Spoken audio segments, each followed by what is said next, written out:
Halo sahabat, sebelum nonton jangan lupa like, komen, dan subscribe. Yo yo yo yo yo. Teman-teman, berbicara soal investasi yang aman, hal yang terlintas di kepala adalah deposito. Ya benar, investasi deposito adalah investasi yang aman karena dijamin oleh LPSE. Tapi kita juga harus ingat kalau deposito memiliki return yang sangat kecil. Sebenarnya deposito ini menurut saya tidak bisa dikatakan sebagai investasi karena returnnya sangat kecil. Dibandingkan menambah kekayaan, lebih tepat untuk dikatakan bahwa investasi deposito ini untuk menjaga nilai uang dari inflasi. Karena rata-rata nilai bunganya itu kurang lebih setara dengan inflasi. Nah, selain deposito, ada nih sebenarnya investasi yang aman. Bahkan lebih aman, tapi returnnya lebih tinggi. Nanti kita akan bedah, tapi kita akan ngasih pemaparan dulu mengenai deposito. Sebenarnya apa sih yang menjadi poin plus dari deposito? Pertama dari segi keamanan, kestabilan, lalu ada lembaga penjamin. Akan tetapi, investasi deposito ini adalah investasi yang tidak liquid. Kenapa? Karena ada tenor, biasanya 3 bulan, 6 bulan, 12 bulan. Nanti persentasi bunganya akan mengikuti ketika tenor yang diambil lebih tinggi. Lalu apa sih investasi yang lebih menarik daripada deposito? Jawabannya adalah obligasi. Kita bedah ya satu-satu. Pertama, dari segi keamanan. Kenapa obligasi aman? Karena obligasi ini berasal dari negara. Jadi yang menerbitkan surat utang itu negara. Jadi keadaan ketika negara tidak bisa membayar itu adalah ketika negara kolaps, dan hal itu bisa dibilang kemungkinannya sangat kecil, bisa dibilang. Nah, jadi resikonya bisa dibilang aman sekali, tapi returnnya bisa lebih tinggi daripada deposito.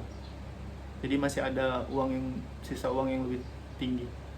Dan juga kalau kita bedah lagi, deposito ini kan punya pengurangan ya. Jadi atas bunganya itu akan dikenai 20%.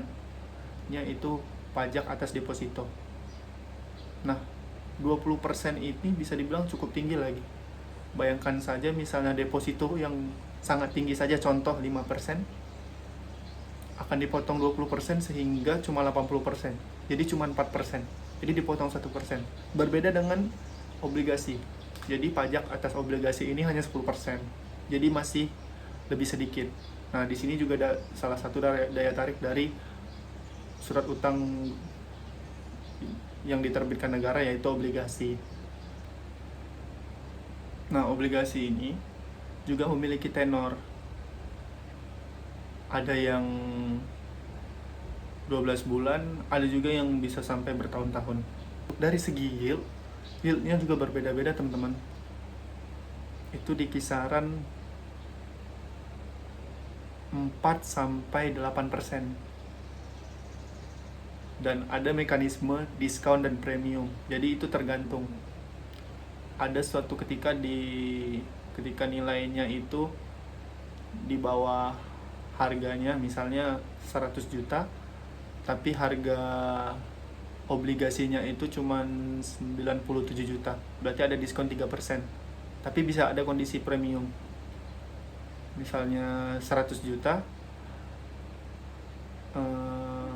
jadi 103 juta, berarti ada 3% kondisi premiumnya. Nah, hal apa saja sih yang biasanya menimbulkan ini, yang kayak gini? Nah, itu biasanya dari perdagangannya, jadi pembelian yang masif misalnya. Jadi bagaimana caranya supaya orang-orang membeli? Misalnya returnnya, yieldnya lebih tinggi, nah itu bakal mempengaruhi harga dari apakah diskon atau premiumnya.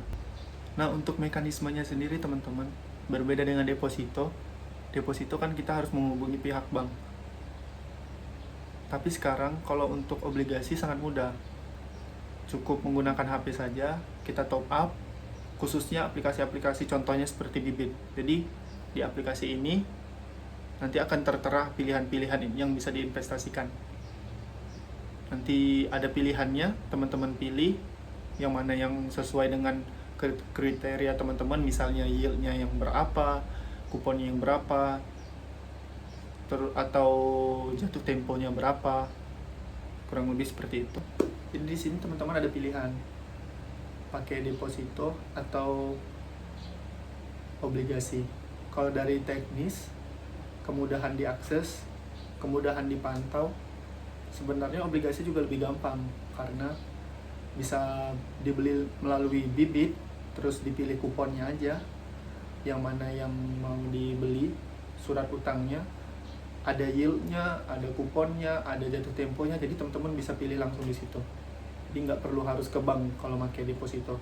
Terus juga dari segi biayanya, adminnya itu ada pajak atas deposito itu 20%, sedangkan obligasi itu cuma 10%.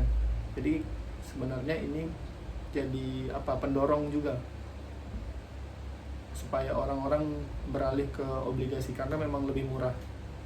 Kemudian teman-teman, dari segi yield biasanya lebih banyak. Nah, jika dibandingkan juga yield antara deposito dan obligasi ini lebih tinggi, cenderung lebih tinggi obligasi. Tapi balik lagi, ini referensi dari saya. Nanti teman-teman boleh cari tahu lagi, tanya-tanya lagi, boleh komen kalau ada yang mau ditanyain. Segitu aja dari saya teman-teman. Terima kasih, jangan lupa like, komen, dan subscribe. Terima kasih.